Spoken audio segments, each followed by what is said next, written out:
Hoy vamos a mirar el tema, hermanos, vamos a seguir hablando del tema de la conversión espiritual. Y vamos a mirar el tema que la conversión espiritual es una conversión de la justicia propia a la justicia de Dios.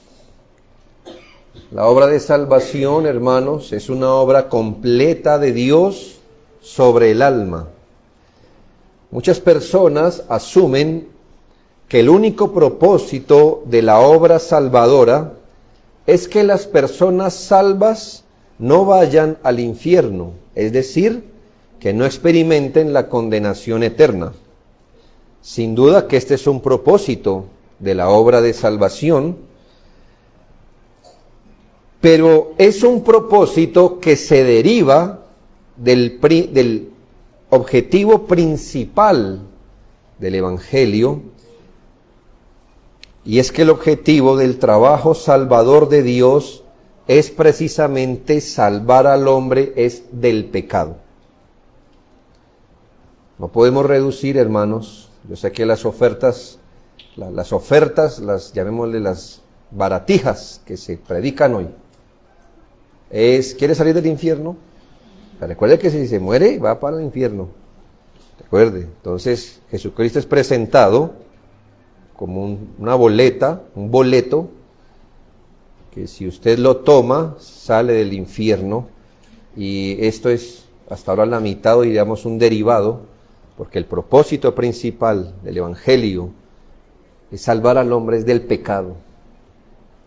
Esto es de su culpa, de su poder, de su influencia y algún día de su presencia misma. No podemos reducir esta grandiosa labor de Dios en el alma al perdón de pecados, de manera que un individuo pueda andar en esta vida como perdonado, pero viviendo como esclavo del pecado, y al morir va al cielo. ¿Por qué? Porque fue perdonado. No podemos reducir así el Evangelio. Más bien, entendemos que aquel perdón de pecados que nos libera de la consecuencia penal del pecado, también nos habilita para andar como una persona que también ha sido sacada del dominio absoluto del pecado. Entonces, lo que debería hacer es que el perdonado ha sido perdonado de su pecado, pero vive ahora saliendo del pecado y avanza al cielo donde ya no hay presencia de pecado. La obra de la conversión espiritual entra en esta obra de salvación poniendo ese elemento experimental en el individuo cuando, por voluntad y poder de Dios, se torna de sus pecados a Dios. Esto es algo que se experimenta, si lo nota. Es algo que pasa en un individuo cuando se torna. La conversión es tornarse, cuando el individuo se torna por voluntad y poder de Dios de sus pecados a Dios, o dicho de mejor manera, la conversión espiritual debe entenderse como aquella obra de gracia por medio de la cual un individuo se arrepiente de su pecado, de servir a Satanás, se arrepiente de su idolatría y se vuelve o gira o se torna para servir a Dios por medio de la fe en Jesucristo. Y el cuadro, hermanos, que hemos visto no puede quedar completo si no consideramos el asunto de hoy. Y es que la conversión evangélica también, entiéndase, también. No me entienda que para unos conversión es convertirse del pecado, para otros de Satanás, para otros de idolatría. No, hermanos, es todo. Nos debemos convertir de todo eso. Pero el cuadro no quedaría completo si no consideramos que la conversión espiritual es una conversión de la justicia propia hacia la justicia de Dios. Es decir, que el individuo realmente convertido por el Espíritu Santo se torna ¿de qué? De descansar o reposar o buscar su salvación en su propia justicia para tornarse y venir a descansar absolutamente en la justicia de Dios para salvación. Note los versículos 3 y 4. Hoy vamos a estar juiciosos con Romanos 10. Con Romanos.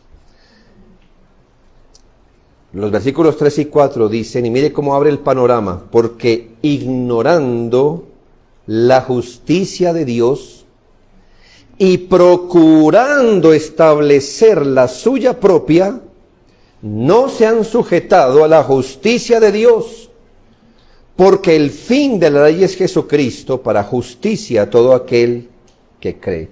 Quiero hacer esto fácil, hermanos, porque a veces Romanos no es, o sea, tiene aseveraciones que como que toca uno un momento, ¿dónde es que iba?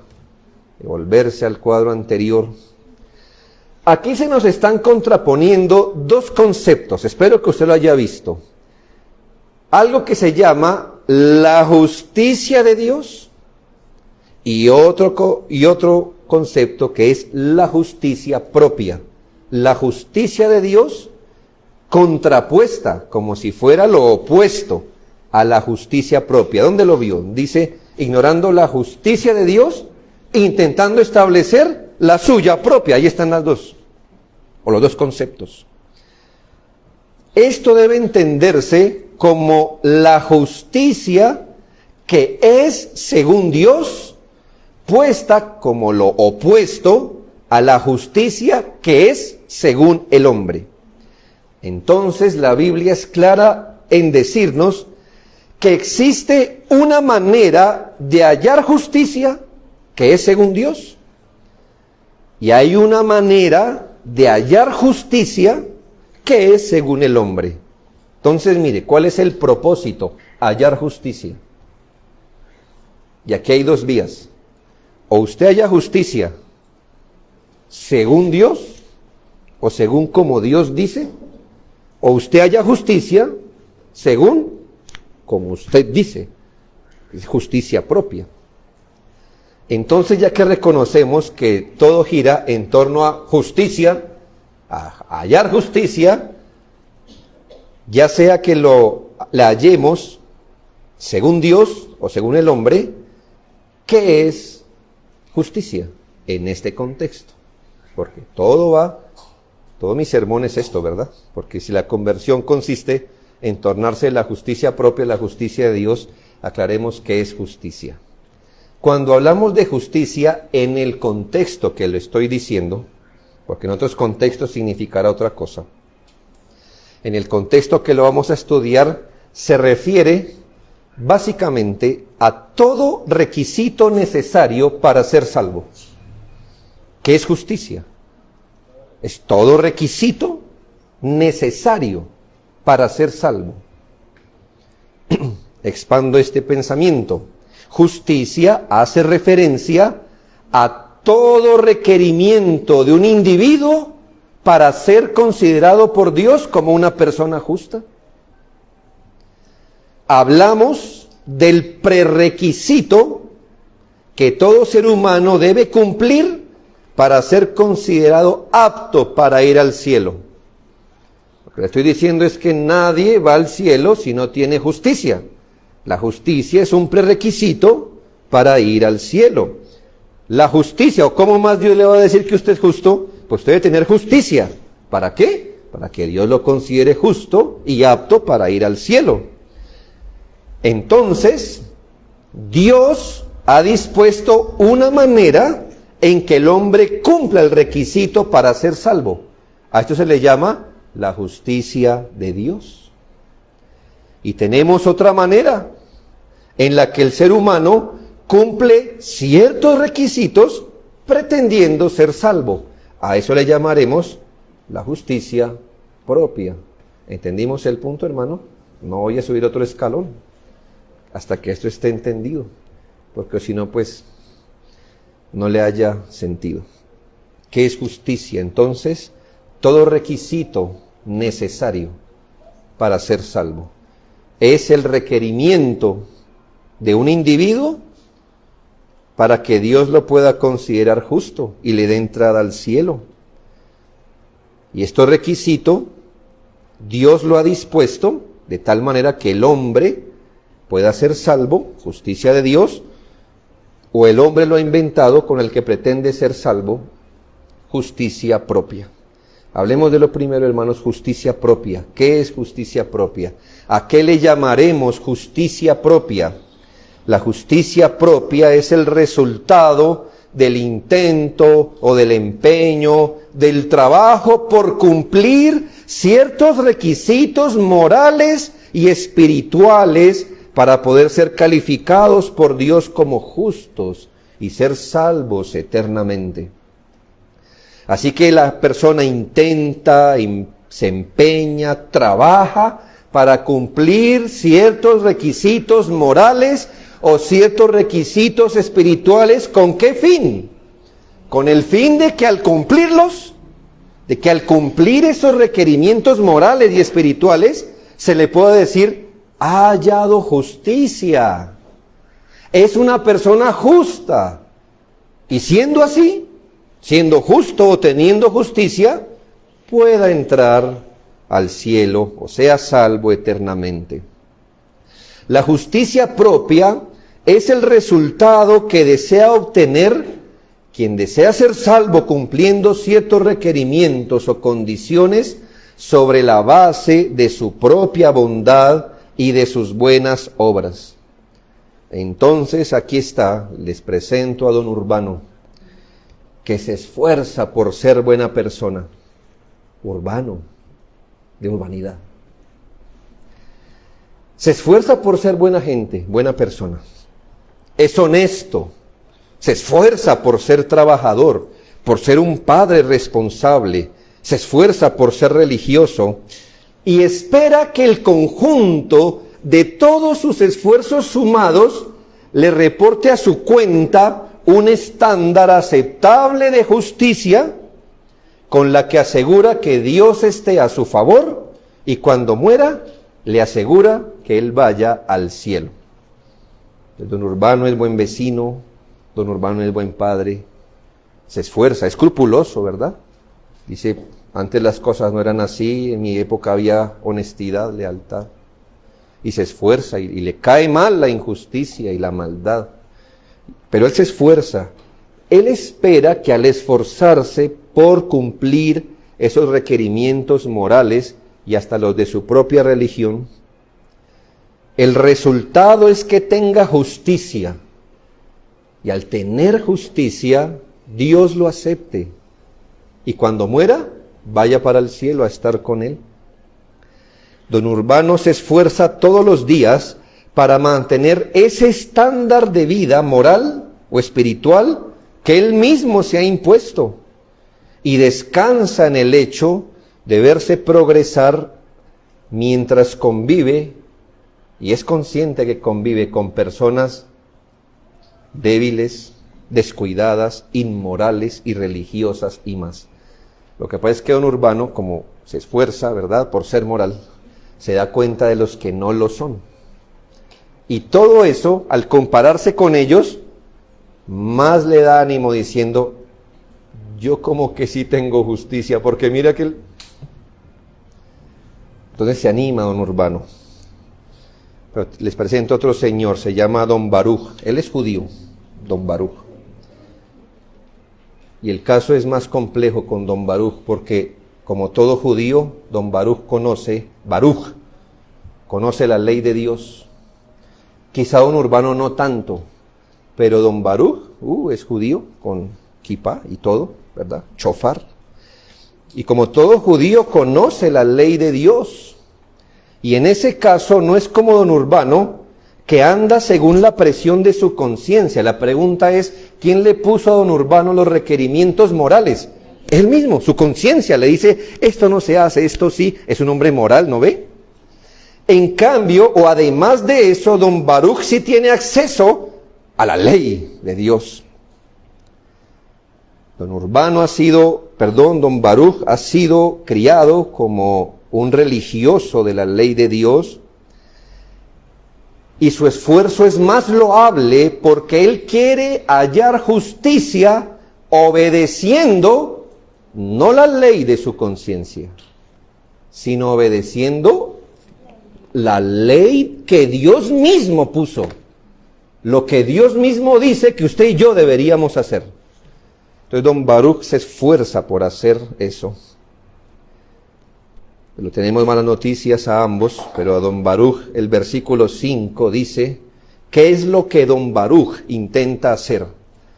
Porque de la justicia que es por la ley de Moisés se escribe así, el hombre que haga estas cosas vivirá por ellas. Entonces, ¿qué hace don Baruch? Hace estas cosas, ¿para qué? Para vivir, para tener vida espiritual, para tener vida para con Dios. Entonces, don Baruch mira la ley de Dios y está aún más seguro de don Urbano, porque a diferencia de él sí conoce la ley de Dios, conoce el escrito, conoce la letra y se esfuerza para que su obediencia a la ley de Dios le reporte a su cuenta una justicia que le permita tener a Dios a su lado y que al morir le asegure ir al cielo eternamente. Pero no importa si es don Urbano o don Baruch, en ambos casos el problema es el mismo. El versículo 3 lo señala.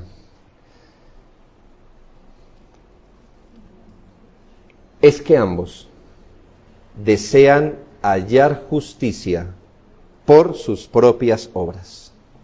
Dice, procurando establecer la suya propia. Ese es el error. Ahí está el problema. No importa si usted es don Urbano, o Urbana, o don Baruch, o Barujá. No importa. El problema, el mismo. ¿Cuál es? Usted mismo intentar, sobre la base de su desempeño, a su conciencia, a su moralidad, o aún a la obediencia de la ley. Sí, aquí puede haber un Baruch pequeñito, o un urbanito, o urbanita, que piensa que hay niños, que bueno, aquí hay niños que piensan que por obedecer a sus papás van a ir al cielo, por ejemplo, o que por guardar el día del Señor van a ir al cielo, o que por no decir groserías van a ir al cielo, o que por pasar el año van a ir al cielo, o que por ser obedientes van a ir al cielo. ¿Sabe qué están haciendo ellos a su corta edad? Estableciendo su propia justicia, porque ellos descansan en la idea que si se portan bien, Dios estará a su lado, y cuando mueran, irán al cielo. Qué cosa tan fea, ¿no le parece? Todos tenemos eso adentro arraigado. ¿Cuál es el problema? El problema es su propia justicia. Y aquí notamos el pecado manifiesto. Según el texto, este pecado consiste en 3 acciones que no dejan ni a don Urbano ni a don Baruch con justicia propia. El versículo 3 afirma que esto es desconocer que Dios puso un camino para hallar justicia y que el hombre no pone ese camino. El versículo 3 dice, porque ignorando la justicia de Dios y procurando establecer la suya propia, no se han sujetado a la justicia de Dios. Ese es el primer problema, ¿nota? Hacer eso es desconocer a Dios. Es como si Dios no hubiera hablado. Es como si Él nos hubiera dejado a nosotros a tientas, a oscuras, para que usted y yo establezcamos el camino para llegar a Dios y para ser salvos. Ese es un problema. Ellos, no importa por estrictos, íntegros y justos que parezcan, desean ser hallados justos y ser salvos, estableciendo ellos su propio camino, desatendiendo, desechando, ignorando el único camino para hallar justicia. Y ese camino no se lo inventó ningún hombre, ese camino lo puso Dios. Pero el versículo 16 agrava el pecado. No solo que es ignorar la justicia de Dios, no solo que es no sujetarse a la justicia de Dios. El versículo 16 agrava este pecado, pues nos revela que el camino que Dios puso, el que los hombres ignoran y desechan, tiene un nombre. Ese camino que Dios puso para hallar justicia tiene un nombre. Dice, mas no todos obedecieron al Evangelio. Pues Isaías dice, Señor, ¿quién ha creído a nuestro anuncio? ¿Sabe? Ignorar el camino de la justicia de Dios tiene un sinónimo bíblico. Es no obedecer al Evangelio. ¿Sí es lo que uno hace de chiquito? Uno es de pequeño. Cuando intenta establecer su propia justicia, ¿qué está haciendo? Desechando el Evangelio. El Evangelio. El pecado de no obedecer al Evangelio consiste en desechar el único método que Dios puso para que el hombre hallara justicia. Esa ignorancia, menosprecio y desobediencia, el apóstol la resume en el versículo 21 de esta manera. O sea, la ignorancia, el menosprecio y desobediencia al Evangelio se resume así: todo el día extendí mis manos a un pueblo rebelde y contradictor. Cuando usted, no puede saber si es Urbano o Baruch, intenta establecer su propia justicia, usted se le puede dar este calificativo: usted es un rebelde y contradictor del Evangelio, de la única vía que Dios puso para hallar justicia. Antes de terminar este punto, le deseo mostrar que este pecado puede subsistir acompañado de los mejores afectos e intenciones. Porque si usted piensa que un contradictor del Evangelio se viste de negro y se hace tatuajes, ve, y se cambia el color de los ojos por rojo, entonces usted dice, menos mal yo no soy así, ¿verdad? Pero le quiero comprobar que una persona puede ser tan contradictora del Evangelio junto con los mejores afectos e intenciones que pueda tener. El versículo 2 señala, dice Pablo, porque yo le doy testimonio que estos que intentan establecer su propia justicia tienen celo de Dios. Eso no es cualquier cosa, ¿no? Tienen celo de Dios. Tienen en mente a Dios y celan a Dios. Y aún así, ¿qué hacen? Quieren establecer su propia justicia. Es como si dijeran esto: yo sí considero lo que Dios dice. Dios es importante. Quiero llegar a Dios. Mire qué buen anhelo, ¿no? Llegar a Dios. Quiero llegar a Dios, quiero honrarle, quiero alabarle.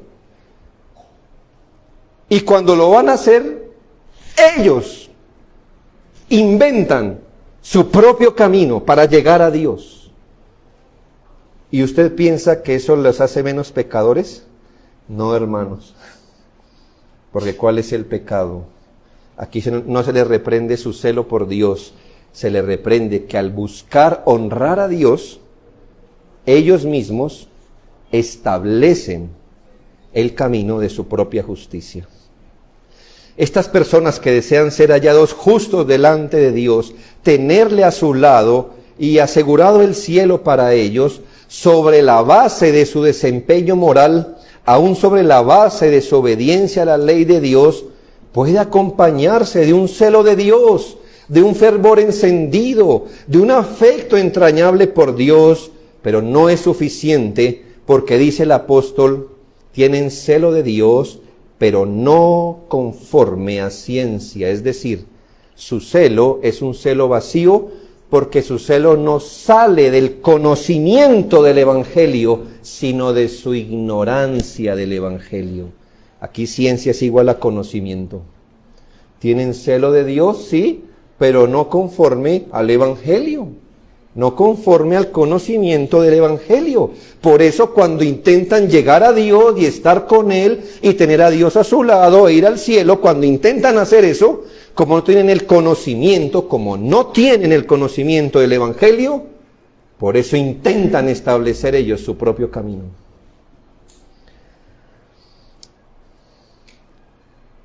Este sistema de justicia propia condena. La justicia propia no salva, no importa con cuán buena intención usted la establezca. Por eso el apóstol Pablo ora por sus hermanos, ¿para qué? Para que Dios los salve. ¿Por qué estaría orando por judíos obedientes a la ley de Dios para que Dios los salve? Porque por esa vía nadie es salvo. Pablo ora y se lamenta de sus hermanos. Mi oración a Dios por ellos es para salvación. Oro para que Dios los libre de pensar que por el camino que van a ir al cielo. Además recuerde que Romanos 3:20 dice, ya que por las obras de la ley, aquí entiéndase, por la obediencia a las obras de la ley, ningún ser humano será justificado delante de él. No importa cuánto usted o su hijo obedezca la Biblia. Escuche. Por la obediencia nadie entra al cielo. ¿Ya? Nadie. Porque por las obras de la ley ningún ser humano será justificado. ¿Por qué cree eso? Porque no importa cuán grande sea su obediencia, toda ella está contaminada por el pecado. ¿De dónde nace su obediencia? De mi corazón. Exacto, ese es el problema. Ese es el problema. Yo le he contado, hermano, no importa cuánto el río pueda parecer cristalino allá abajo en el pueblo, si al comienzo, en el inicio del río, ¿cómo se llama? El nacimiento del río, está una vaca muerta, podrida.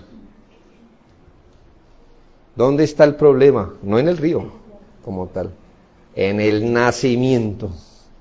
Puede que usted sea obediente, se esfuerce, sea moral, muy bien. El río. El problema está en el corazón. En el corazón. Ese es nuestro problema. Por esto y a causa de esto, es que el hombre debe ser convertido de su justicia propia. Porque si vive descansando, como diciendo, aquí ya, si me recuesto en mi justicia propia, seré salvo. Por eso el hombre debe ser convertido, Dios debe convertirlo, debe decirle, por ahí no es el camino de salvación, debe tornarlo para que éste se apoye, no en su justicia propia que lleva a la condenación, así esté acompañado de obediencia y celo, porque eso es desechar el Evangelio. Ahora hablemos de la justicia de Dios. Lo que se contrapone a la justicia propia, ¿qué es? ¿Cuál es su cara opuesta, su opuesto exacto? La justicia de Dios. La justicia de Dios es el cumplimiento de todo individuo para ser considerado por Dios como una persona justa. Hablamos de la justicia de Dios, del prerequisito de que todo ser humano debe cumplir para ser considerado apto para ir al cielo. A diferencia de lo anterior, el Evangelio nos dice que Dios ha dispuesto esa única manera en que el hombre cumpla el requisito para ser salvo, lo que se llama la justicia de Dios. Entonces le hago la historia fácil. ¿De qué habla el Evangelio? De la justicia de Dios. Algún conocedor de la Biblia pensó en Romanos 1:16, ¿verdad? ¿De qué habla el Evangelio? De la justicia de Dios. Ese es el tema del Evangelio, de las buenas noticias. La buena noticia dice, Dios ha establecido el sistema por el que usted será justo, tendrá a Dios de su lado y al morir irá al cielo. La justicia de Dios es el método de Dios, exhibe las prerrogativas divinas. La justicia de Dios señala hacia el camino que Dios mismo ha establecido para que el ser humano sea salvo, para que sea reconocido como justo, para que tenga a Dios a su favor y al morir pasa la eternidad en comunión con Él. ¿En qué consiste la justicia de Dios? Pues por la vía de sus paralelos o de sus semejanzas, vamos a reconocer en qué consiste la justicia de Dios. En el versículo 6 se le llama de otra manera. En el versículo 6 se nos revela con el nombre que le da a la justicia de Dios, se le revela el nombre. El versículo 6 le llama la justicia que es por fe. ¿Recuerda en qué consiste la justicia propia? En la justicia que es por mi desempeño, por mi obediencia, por mi observancia. La justicia de Dios dice justicia que es por fe, es decir, que viene por la fe. Se nos resalta de qué se trata la justicia. Escuche bien, la justicia que viene por tener fe en el Señor Jesucristo. La justicia propia consiste en presentar mi desempeño de bondad, obediencia, buenas obras, tratando de ser justo y ser salvo por ello. Pero Dios ha establecido un camino distinto, ya que el ser humano es pecador y no puede por sus propios medios u obediencia o desempeño o virtud ser justo y alcanzar justicia. Por eso Romanos 3, 21 al 23 claramente lo dice. Pero ahora, aparte de la ley, se ha manifestado la justicia de Dios, testificada por la ley y por los profetas, la justicia de Dios por medio de la fe en Jesucristo para todos los que creen en Él, porque no hay diferencia si es Urbano, si es Baruch, por cuanto todos pecaron y están destituidos de la gloria de Dios. Cómo el hombre haya justicia, independientemente quién sea, dice la Escritura, la justicia por medio de la fe en Jesucristo para todos los que creen en Él. Entonces, ya que todos estamos destituidos de la gloria de Dios, a causa del pecado y lo inalcanzable que es la justicia por la vía del cumplimiento de la ley, Dios ha señalado que quien desee tener justicia para con Dios debe creer en Jesucristo, debe depositar su confianza plena en la obra de Jesucristo, debe abandonar toda procura de ser justo delante de Dios por sí mismo y confiar en que la única justicia que Dios recibe es la justicia de Cristo. La única. Jesucristo nació, de acuerdo, dice la Biblia, en el cumplimiento del tiempo. Dios envió a su Hijo, nacido de mujer y nacido bajo la ley. Significa que Jesucristo siguió desde bebé, pero luego de edad consciente, ¿verdad? Todos los caminos de su Padre. Él obedeció la ley. Él es el único que ha podido obedecer como don Baruch quiere obedecer, pero no puede porque es pecador. Pero Jesucristo sí lo hizo. Él se esforzó, Él se consagró. Él es el único hijo que no ha pecado con sus padres ni con sus hermanos. Él guardó el día de reposo, Él fue obediente. Él fue el estudiante que nunca se descuidó en sus estudios. Él no mintió a sus padres, él creció así, fue el adolescente que no miró mal a su padre, que no se creyó mejor que ellos, aunque él era santo y sus padres pecadores, pero él no miró mal a sus padres, él honró a sus padres, honró esas canas, aprendió a trabajar con sus manos para que cuando su padre saliera de cena, él pudiera sustentar a su propia familia.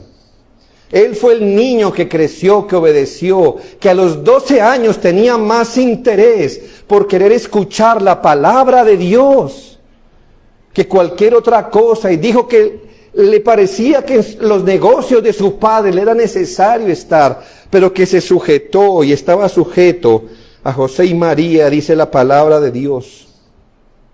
Fue el hombre que nunca dejó de ir a una sinagoga los días de reposo y aprender la ley de Dios. Era el joven que oraba, que se consagró al Señor. Fue el individuo que a sus 30 años fue a bautizarse, aunque no tenía nada de qué representar de su renuncia al pecado o el arrepentimiento. Y fue el hombre que se bautizó conforme a las Escrituras. Fue el Señor que luego dijo, vine aquí no para hacer mi voluntad, sino la voluntad del que me envió. Fue el único hombre que puede mirar a los demás y decir, repréndame de un pecado que haya cometido, de uno, que sea de uno. Míreme bien, fíjese bien. Ustedes conocen a mi madre, a mis hermanos. Señáleme mi pecado. No hubo quien le señalara, ni siquiera Satanás. Inventó cualquier cosa, pero nunca la comprobó como siempre, ¿verdad? Fue este individuo que se levantó una mañana y dice la Biblia, perfiló su rostro para ir a Jerusalén como sabiendo que allí lo esperaba la cruz y no retrocedió y anduvo haciendo bienes, dice la Escritura. Fue el individuo que vivió en toda justicia, pero también fue el individuo que al caminar hacia la cruz se iba a someter a la pena que demanda, como si él hubiera vivido todos los días para quebrantar la ley de Dios. Y cuando llega al Getsemaní, tiembla, pero escuche, no tiembla como temblamos los pecadores cuando somos descubiertos. Tembló como el único santo, entendiendo que iba a recibir toda la pena del pecado, como si él no hubiera vivido sino para desobedecer. Y por eso tiembla y como que suda grandes gotas de sangre, pero no retrocede y se entrega voluntariamente a la cruz. Y allí el Señor, viéndolo cargado penalmente de todo pecado de su pueblo, le dice, no es posible pasar esta copa. Y toma su vida en la cruz y él muere, como mueren los que mueren colgados en un madero, como un maldito. Como nuestro primer apellido, maldito. Así muere él, siendo el único justo que pisó esta tierra.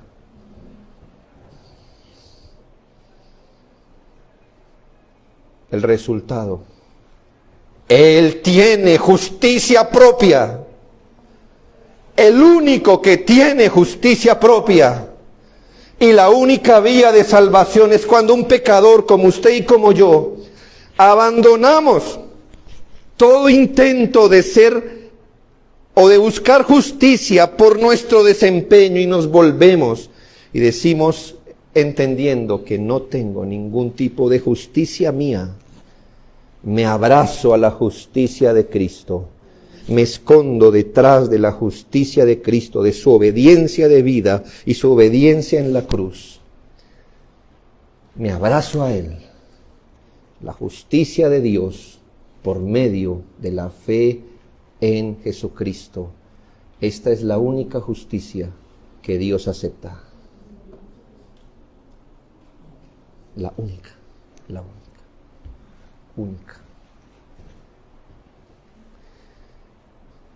De hecho, usted y yo debemos aparecer con justicia delante de Dios el último día. La pregunta es: ¿de quién? ¿La suya o la de Él? Yo le doy un consejo: no se aparezca con la suya. Se lo voy a decir con amor. Usted sabe que yo hablo así, ¿no? No porque tenga algo contra usted. Pero aquí, hermano, no lo aguantamos a usted. Los pecadores, ya los pecadores, tenemos algo que decir. Eso no va de acuerdo a la justicia, ¿verdad? Y usted también conmigo, ¿sí? Entre pecadores, ni se le ocurra con esa justicia que ni siquiera pasa el umbral entre los pecadores, aparecerse el último día. No haga eso. No haga eso. Abrácese a Jesucristo completamente, porque cuando alguien se abraza a Jesucristo, ¿sabe lo que Dios hace? Toma la obediencia de vida de Jesucristo y se la pone en su archivo y saca la hojita que decía debe morir y se la guarda en la carpeta de Cristo. Y por eso es la justicia de Dios la única manera de ser salvo. Pero entienda que no es mitad y mitad.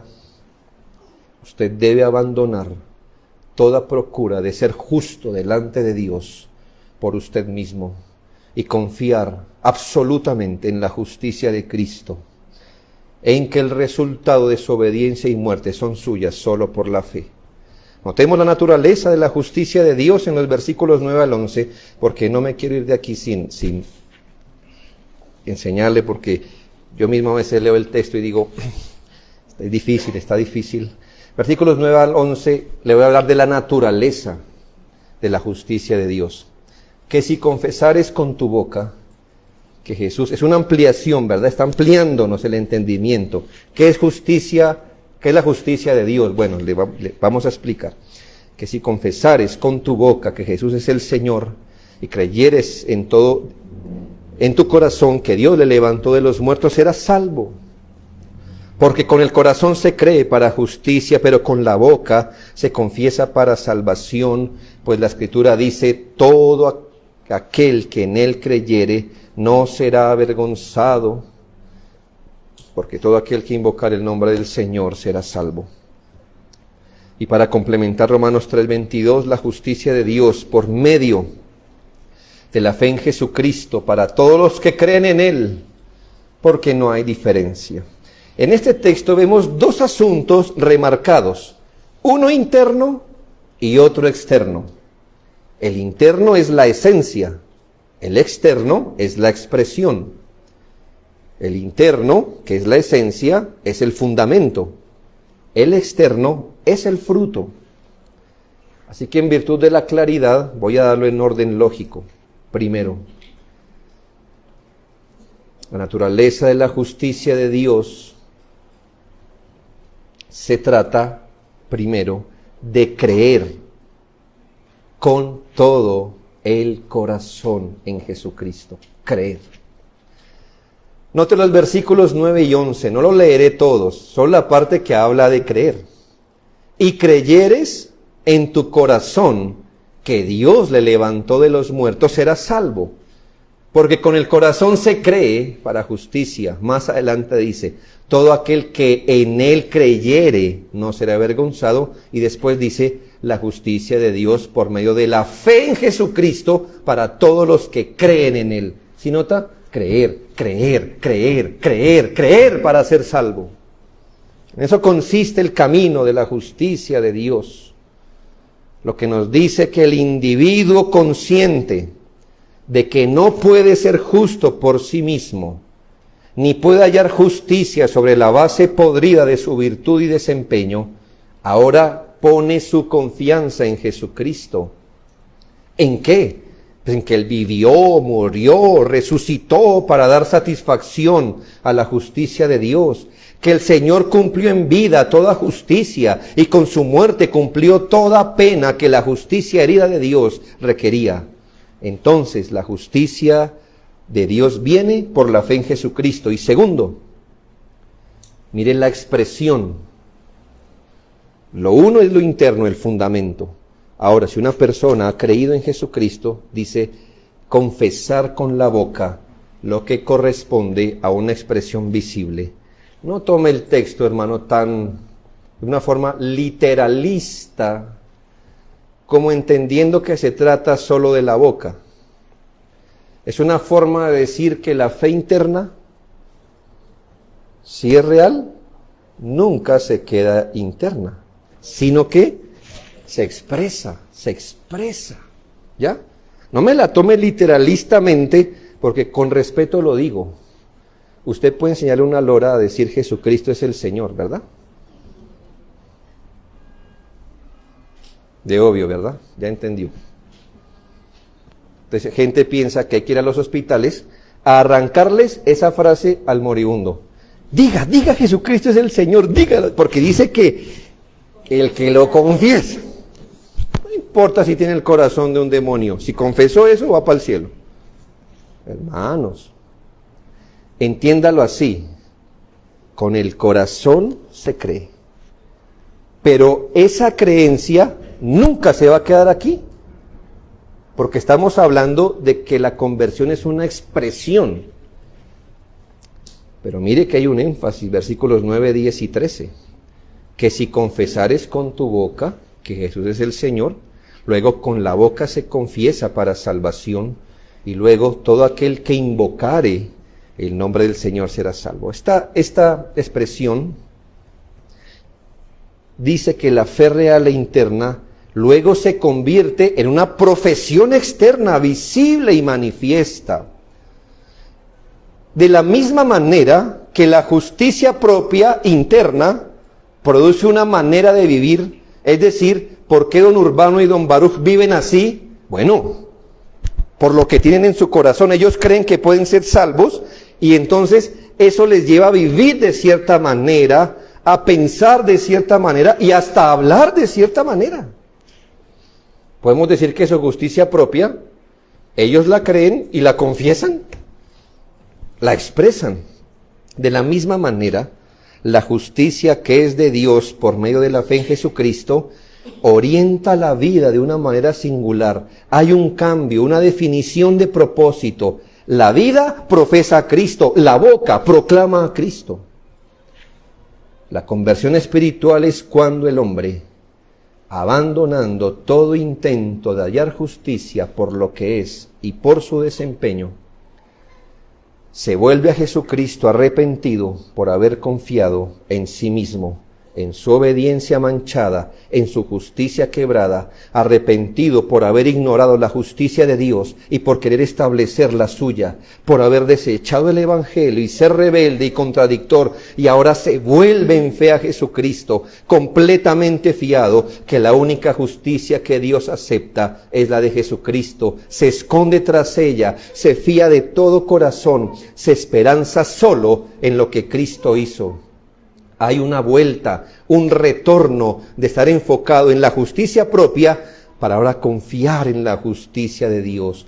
La conversión espiritual no nos deja ánimo ni esperanza para confiar nuestra salvación en algo que seamos o hayamos hecho. Si la conversión es verdadera, nos deja completamente fiados en la justicia de Cristo. En otras palabras, usted sabe que ha sido objeto de la obra de conversión si está establecido sobre la justicia de Dios, que es por la fe en Cristo, y que ya no vive apoyado en su propia justicia. Termino con este aliciente, hermanos, un aliciente. Dios mismo es el que nos anima. Es que debería ser lógico que usted cuando mira su justicia dice, No, yo ni loco me voy a apoyar en esto para ser salvo. Imagínese yo, si Dios me pregunta, es una manera de decirlo, no es literalmente así. Si Dios me pregunta, bueno, ¿y usted por qué quisiera entrar a mi cielo? Es todo santo, recuerde, todo, ¿por qué quisiera?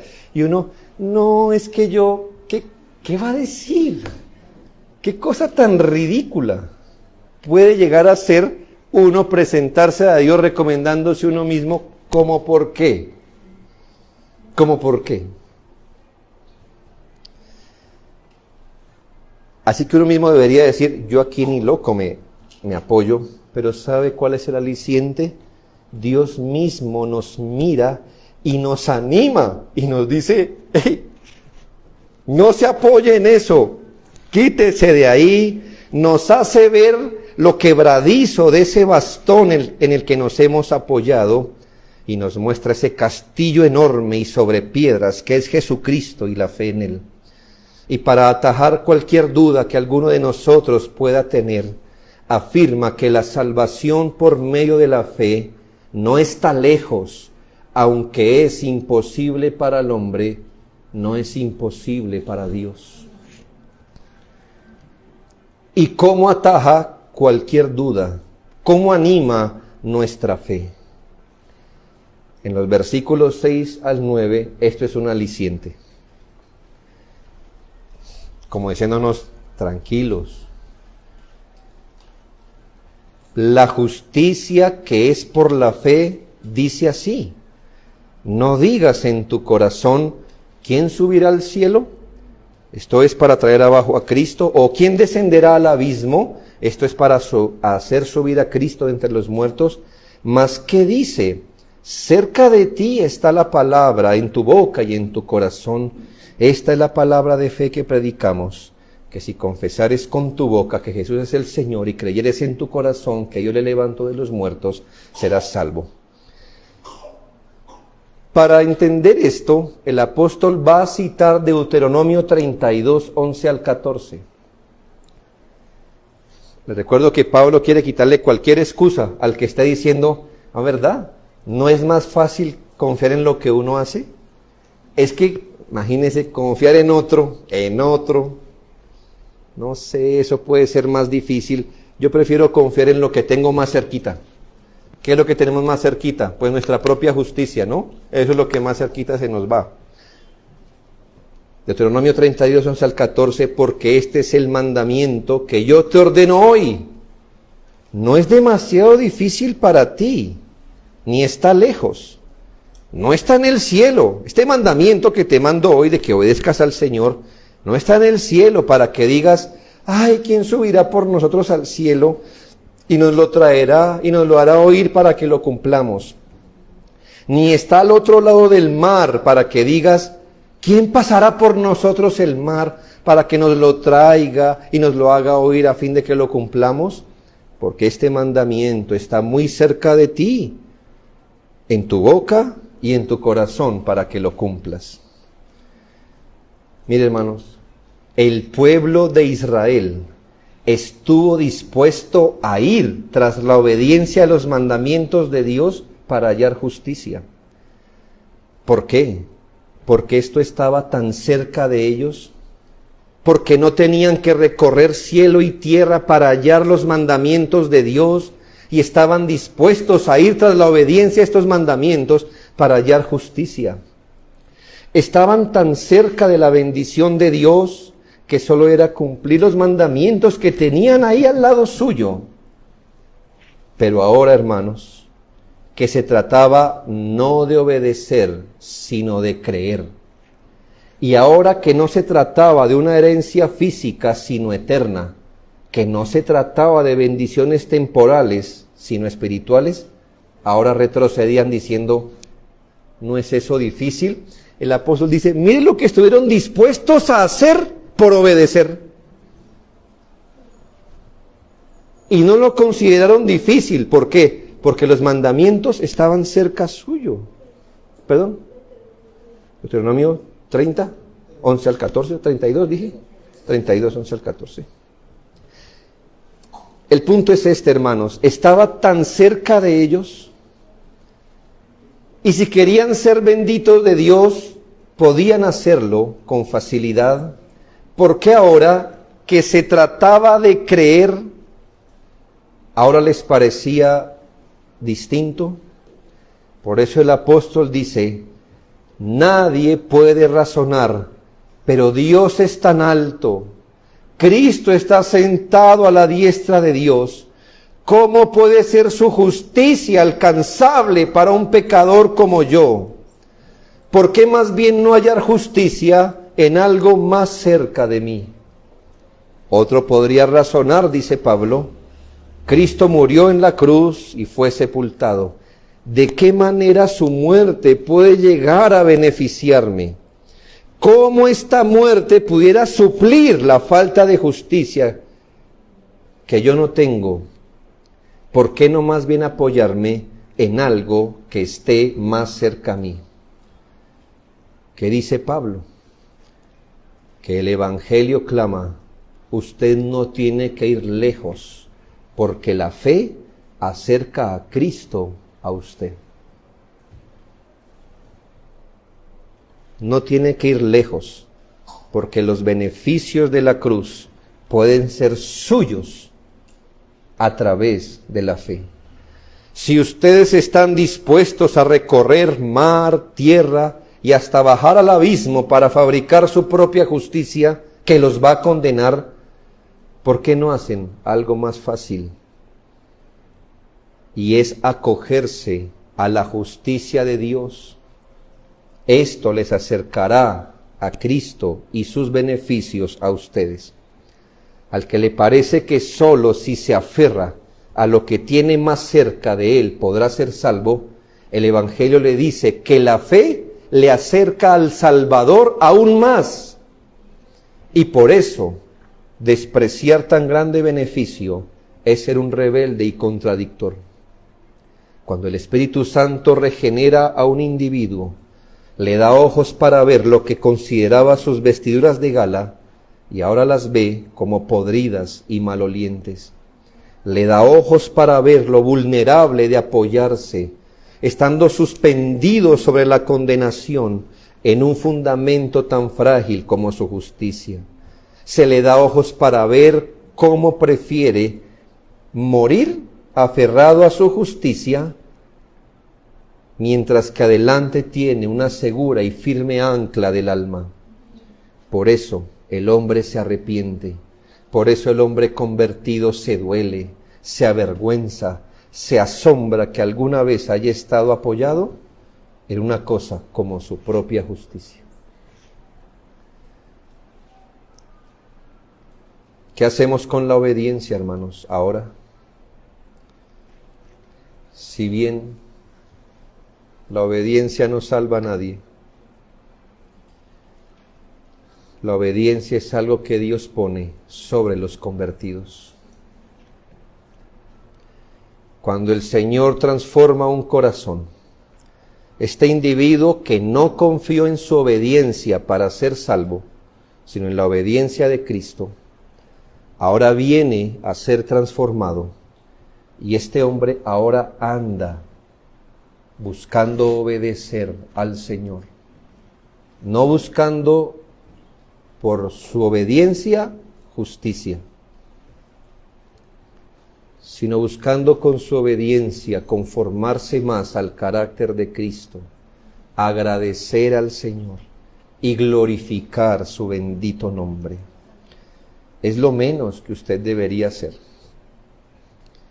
Nuestro llamado, como siempre, es a que nuestros amigos piensen en su alma y se pregunten, ¿en qué está mi esperanza, mi fe, mi seguridad? Como para pensar que Dios me tomará como un justo, como para pensar que Dios estará a mi favor y al morir estaré en el cielo eternamente. Aun si usted dice creer en Dios, pero piensa que alguna obra, obediencia, rito o desempeño lo hará justo y salvo, debe arrepentirse y convertirse de ese mal camino. Porque aunque se esmere en cumplir la misma ley de Dios, se le contará como pecado, porque la ley nunca fue dada como medio de salvación. Arrepiéntase y crea. Así muestra que usted ha abandonado su propia justicia. La conducta viene después. Los convertidos amamos la ley, amamos obedecer, pero la amamos como justos, la amamos como justificados. Tenemos gratitud y obedecemos como evidencia de la obra del Espíritu, y lo hacemos confiados plenamente en la justicia de nuestro Señor. Oremos, hermanos, esta tarde.